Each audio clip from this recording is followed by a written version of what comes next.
Porcelain gallbladder found in human remains in Mississippi Asylum Cemetery. A rare secret was taken to the grave in an unmarked, 100-year-old burial ground. When the Mississippi State Lunatic Asylum closed in 1935, its cemetery was unceremoniously forgotten. The plant life became tangled overgrowth, wooden grave markers deteriorated, and the thousands of marked and unmarked graves there lay untouched for decades. The land eventually became part of the grounds of the University of Mississippi Medical Center.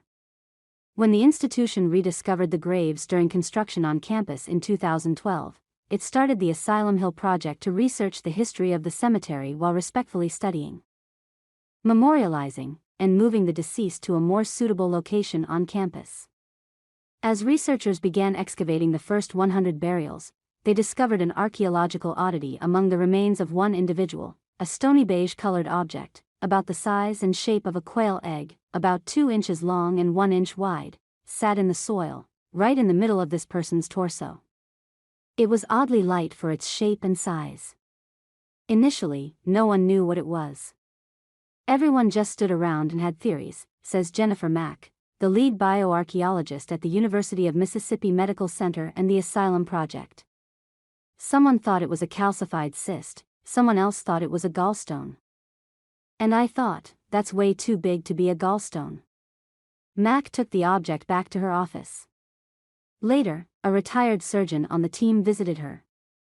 I said, "Hey, we found something interesting," Mack recalls.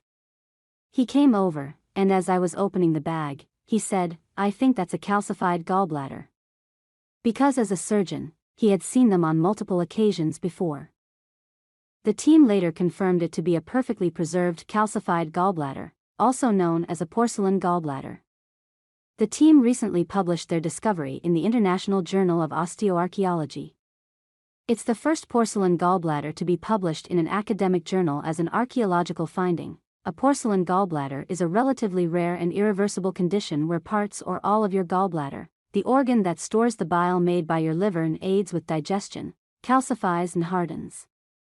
It's named that way not because the organ becomes ceramic, but because in living or recently deceased individuals, a calcified gallbladder takes on a whitish-blue color.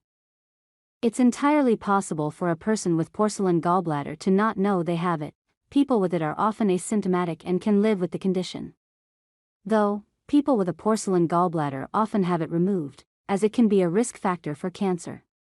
Researchers haven't come to a consensus on why or how a porcelain gallbladder occurs, but it's thought that chronic inflammation can trigger the calcification process. Interestingly, even though there are plenty of other places throughout your body and in the gastrointestinal tract where chronic inflammation can happen, it's not like we get porcelain esophagus or porcelain stomach, says Kurt Schaberg, an anatomic pathologist at the University of California, Davis. We don't know specifically why the gallbladder turns porcelain, but it famously does. Mack and her team know that the individual with the porcelain gallbladder was an adult of middle to old age, but not much else. The classic scenario of a porcelain gallbladder would be an older woman, says Schaberg. Statistically, that would make the most sense. Normally after death, all parts of a gastrointestinal tract would decay and rot away. Schaberg says, it's kind of interesting to see a part of the GI tract survive due to these calcifications. Feel free to leave a comment below. Thank you for following. Don't forget to subscribe to the channel to stay updated with hot news every day.